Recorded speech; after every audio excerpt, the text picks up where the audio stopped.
नमस्कार मित्रों। आज हम आपके लिए लाए हैं एक ऐसी कहानी जो भक्ति, दान और परमात्मा की अनंत कृपा की कहानी है। ये कहानी है राजा बलि की, एक ऐसे महाराज जो असुर कुल में जन्मे, पर उनका हृदय देवताओं से भी अधिक पवित्र था, जिनका दान इतना महान था कि स्वयं भगवान विष्णु को उनके द्वार पर आना पड़ा। ये कहानी है वामन अवतार की, भगवान विष्णु का वह रूप जो एक छोटे से बालक ब्राह्मण के वेश में प्रकट हुए और 3 पग भूमि मांगकर तीनों लोकों को नाप लिया। पर इस कहानी में एक रहस्य छुपा है जो बहुत कम लोग जानते हैं। भगवान ने बलि को पराजित क्यों किया? क्या यह दंड था या प्रेम? बलि कौन थे? उनके गुरु शुक्राचार्य ने उन्हें रोका क्यों? पर आखिर बलि को क्या मिला इस सब के बाद? चलिए जानते हैं राजा बलि और वामन अवतार की यह अनसुनी भक्तिमय कहानी। राजा बलि असुर कुल के महाराज थे, पर उनका शासन अद्भुत था। उनके राज में न कोई भूखा था, न कोई दुखी। प्रजा सुखी थी, धरती हरी भरी थी। उनकी सबसे बड़ी विशेषता थी उनका दान। कहते हैं कि राजा बलि के द्वार से कोई खाली हाथ नहीं लौटा। जो भी मांगने आया उसे वो मिला जो उसने चाहा। एक बार एक गरीब ब्राह्मण उनके दरबार में आया और बोला, महाराज, मुझे बस एक पल की छत चाहिए। बलि ने उसे एक महल दे दिया। एक बार एक किसान आया, महाराज, मेरी फसल बर्बाद हो गई। बलि ने उसे इतना सोना दिया कि उसकी 7 पीढ़ियां सुखी रह सके। यह देखकर देवता भी चकित हो गए। इंद्र ने सोचा, अगर बलि ऐसे ही दानी रहे तो स्वर्ग पर उनका राज हो जाएगा। और यही हुआ। बलि ने अश्वमेध यज्ञ किया। 100 यज्ञ पूरे होने पर स्वर्ग का राजा बनने का अधिकार मिलता था। 99 यज्ञ पूरे हो चुके थे। 100वां यज्ञ चल रहा था। देवतागण घबरा गए। वे भगवान विष्णु के पास पहुंचे और बोले, प्रभु, बलि 100वां यज्ञ पूरा कर लेगा, तब स्वर्ग हमसे छिन जाएगा। भगवान विष्णु मुस्कुराए। उन्होंने कहा, चिंता मत करो, मैं स्वयं जाऊंगा। भगवान विष्णु ने माता अदिति के गर्भ से जन्म लिया, एक छोटे से बालक ब्राह्मण के रूप में। उनका नाम पड़ा वामन। वामन, जिसका अर्थ है बौना, छोटा, एक नन्हे से बालक का रूप। पर उन आंखों में वो तेज था जो ब्रह्मांड को झेल सके। वामन ने हाथ में छाता और कमंडल लिया, पांव में खलाऊं पहनी और चल दिए बलि के यज्ञ की ओर। यज्ञशाला में बलि अपने गुरु शुक्राचार्य के साथ बैठे थे। तभी उन्होंने देखा एक नन्हा ब्राह्मण बालक उनकी ओर आ रहा है। उसके मुख पर एक दिव्य तेज था।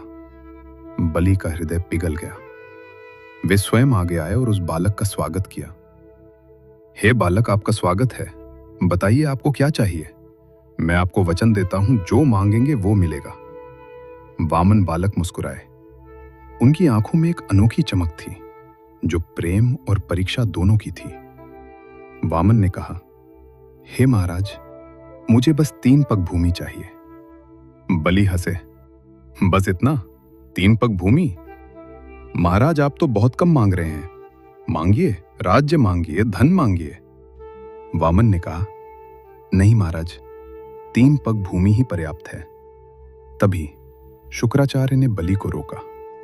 शुक्राचार्य, जो त्रिकालदर्शी थे, उन्होंने तुरंत पहचान लिया, यह कोई साधारण बालक नहीं है, ये तो स्वयं भगवान विष्णु है। वे बलि के पास आए और धीरे से बोले, बलि, रुको, यह बालक साधारण नहीं है, यह विष्णु का अवतार है। तुम्हें वचन नहीं देना चाहिए। बलि ने शांति से उत्तर दिया, गुरुदेव, आप सत्य कहते हैं, पर यदि ये स्वयं भगवान विष्णु हैं, तो मेरे लिए ये और भी महान अवसर है। जो मनुष्य भगवान को दान दे सके, उससे बड़ा दानी कौन? शुक्राचार्य ने कहा, पर वो तुम्हारा सब कुछ छीन लेंगे। बलि मुस्कुराए। उनके मुख पर भय नहीं था, केवल शांति थी। उन्होंने कहा, गुरुदेव, यदि भगवान स्वयं मेरे द्वार पर आए हैं तो मैं उन्हें खाली हाथ नहीं लौटाऊंगा, चाहे कुछ भी हो जाए। यह सुनकर शुक्राचार्य को क्रोध आया। उन्होंने बलि को श्राप दिया, तुम मेरी बात नहीं मानते तो तुम्हारा सर्वनाश होगा। पर बलि अडिग रहे। उन्होंने हाथ में जल लेकर संकल्प किया, हे वामन, मैं आपको 3 पग भूमि देता हूं। और उसी क्षण वामन का रूप बदलने लगा। जैसे ही बलि ने वचन दिया, वामन का छोटा सा शरीर बढ़ने लगा। पहले हाथ जितना बड़ा हुआ, फिर वृक्ष जितना, फिर पर्वत जितना, फिर बादलों को छूने लगा, फिर आकाश को पार कर गया। वामन का विराट रूप प्रकट हुआ, त्रिविक्रम, वो रूप जिसके एक पांव से धरती माप ली, दूसरे पांव से स्वर्ग और तीसरे पांव के लिए कोई जगह नहीं बची।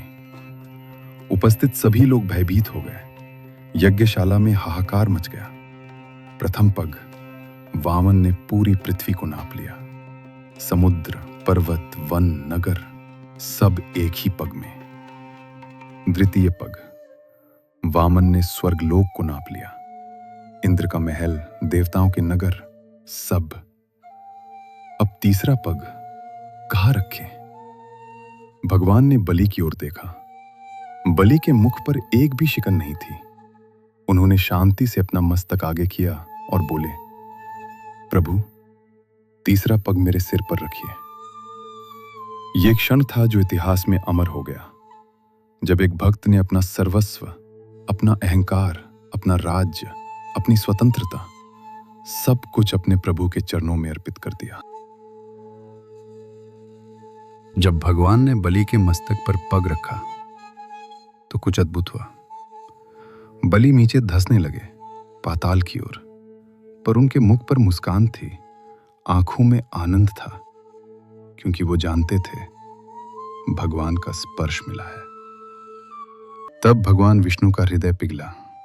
वे अपने विराट रूप से पुनः वामन बने और बलि के पास बैठ गए। उन्होंने कहा, बलि, तुमने आज मुझे जीत लिया। तुम्हारी भक्ति और दान ने मुझे बाध्य किया। मैं तुम्हें वरदान देता हूं, तुम पाताल लोक के राजा रहोगे, अजर अमर रहोगे और सतयुग में तुम इंद्र का पद पाओगे। और एक वरदान और, मैं स्वयं तुम्हारे द्वारपाल बनूंगा। मैं पाताल में तुम्हारे साथ रहूंगा। बलि ने आश्चर्य से पूछा, प्रभु, आप स्वयं मेरे द्वारपाल? भगवान ने कहा, हां, जो भक्त मुझे इस प्रकार प्रेम करे, मैं उसका दास बन जाता हूं। यही है वह रहस्य जो इस कहानी को अमर बनाता है। भगवान ने बलि को हराया नहीं, उन्होंने बलि को अपना लिया। मित्रों, राजा बलि और वामन अवतार की यह कहानी हमें क्या सिखाती है? पहली सीख, सच्चा दान वो है जो बिना भय के, बिना लालच के, यहां तक कि स्वयं भगवान को भी दे सको।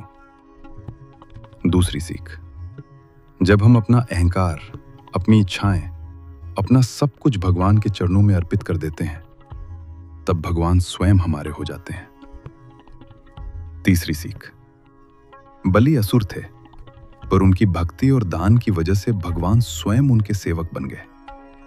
ईश्वर जाति नहीं, भाव देखते हैं।